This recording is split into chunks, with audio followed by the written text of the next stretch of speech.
John. John. What the fuck are you doing? John. There's like half an entire cake on the floor. Why are you licking the freaking icing off a poster? And why is your drawer in front of your door? I'm pretty sure it doesn't open that way. You obviously aren't reading this. B. John. What are you doing? Licking the icing off the poster.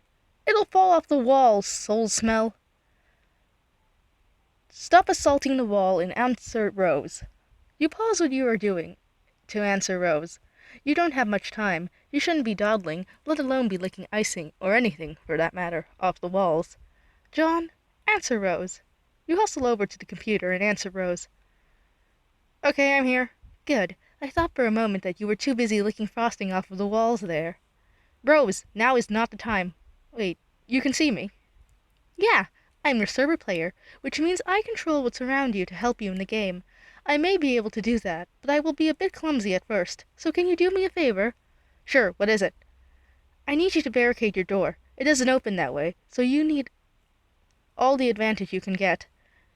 Maybe I can get Jade to help me with that. Never mind about Jade. What do I do to get in the game? We're running out of time here. Barricade the door while I ask Jade for help. Then I need to deploy a bunch of stuff. Have you set it up, and then you're in the game. Alright, but one question. Sure, what is it? Will my dad be able to transmutate me once I get into the game? The guidelines are pretty sure about that, but you never know. You could always go with another plan. What plan? Kill your dad. No! He may be trying to kill me and turn me into some undead beast, but he's the person who raised me. To even suggest to do something like that is just... No! This is what I meant earlier. You guys have turned into monsters. The old Rose would never have suggested that. Oh, I'm sorry. That probably sounded mean. Let's just focus on the game, okay? Alright. You go block the door. I'll talk with Jade and set things up. Talk to you later. Tentacle Therapist, TT. Ceased pestering ectobiologist, EB, at 17:52 p.m. You sigh. All of your friends have completely changed. Are you the only one who is afraid of what they've become, and if they can ever return to what they used to be? Oh well, no sense in pondering that now. You can worry about that later. If you're still alive, that is. John, block the door.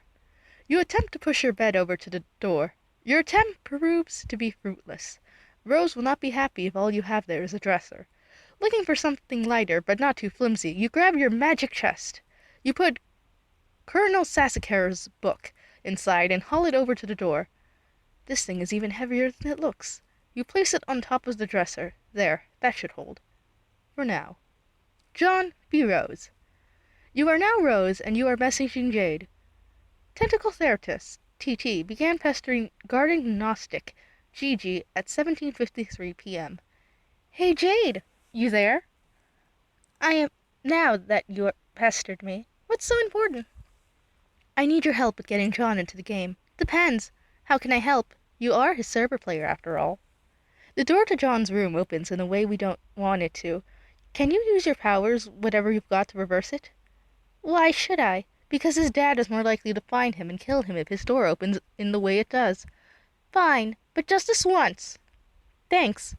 Technical Therapist ceased pestering Guardian Gnostic at 18:01 p.m.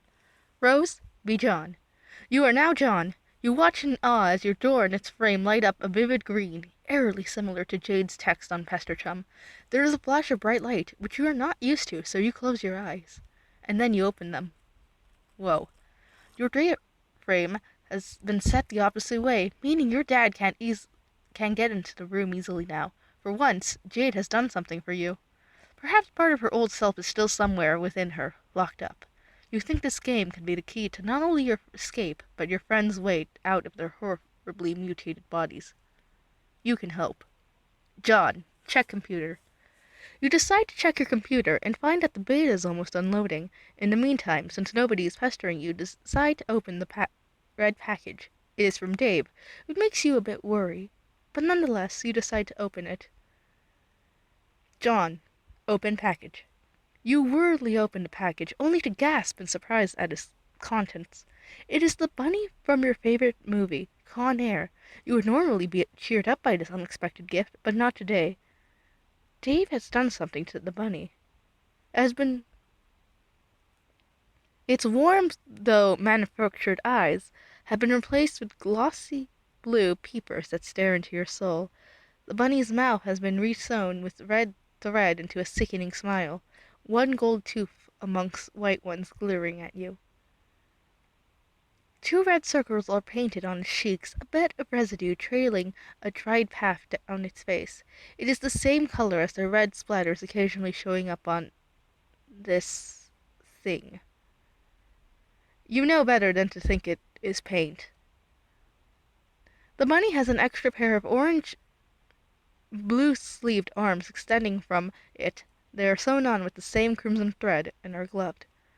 The gray hat has been threaded onto its head, which is probably the least terrifying part of this monstrosity. The most terrifying part, you ask?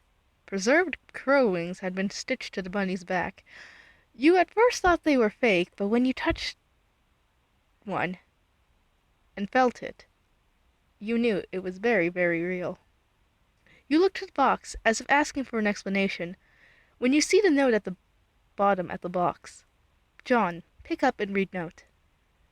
You grab the note and begin to read the red text, frowning as you do so. Hey, John. So bro got me a little cow doll to match his. You know, the one I sent... You know, the one in the picture I sent you of me before the transmutation? Yeah.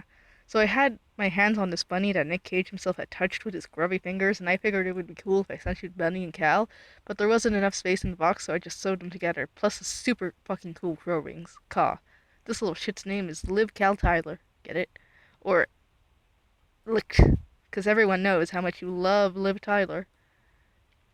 Happy birthday and death day to you, homo. You're fucktastic feathery asshole, Dave Strider. Caw. John, be angry. Ugh! The nerve of that insufferable prick. Whatever shard of your childhood you have been left has been utterly destroyed by this thing. Whatever the case, you begrudgingly give LCT a hug. The poor bunny has been through so much. You know her true self is somewhere out there. You are only roused from your hugging session by a sudden noise. Next thing you know, your room is twice as big. This must be Rose's doing. You desperately hope your father didn't hear that. But the day is growing late. Your time is running out. You need to hurry, but you also need to be careful. So you decide to take precautions, whatever that means. John, listen for sounds. You listen closely, but all you can hear is the harsh wind beating against your house, which now includes the new room extension. Wait. Are those footsteps? No time to lose, then. John, arm yourself. You pull out your stripe specific, aka the hammer. You have to deal with what you have capture logged. John, watch the door as it opens. The door begins to open, only to hit the drawer and the magic chest. Your dad peepers at you through the crack in the pipe. Through the crack in the door. He is smoking that awful purple pipe. Dadbert, drive your son out of his room. You are now Dad Egbert, and you need to get your son transmutated already. What is he so scared of? He'll be better off once this happens. You know that your son is a smart kid, and that there is no use in fighting him. You already have blood dripping from your head and arm from a fight with him earlier. In order to get John out of his room, you will need to resort to necessary measures. Dadbert, light your son's room on fire. Your son will either be drawn out, and you will kill him from there, or he will die in the flames. It is the perfect plan. Your son is a smart boy, so you are sure the first option is more likely, leaving more body parts salvageable. You take the always lit pipe out of your mouth and throw it at the Terminator poster you got him. It is glued to the wall with suspiciously shaped frosting, almost as if the frosting has been licked. Nah, probably your imagination.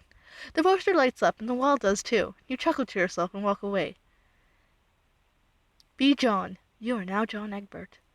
And you almost cannot believe what your father has done as fire spreads across your wall. Now you really have to hurry.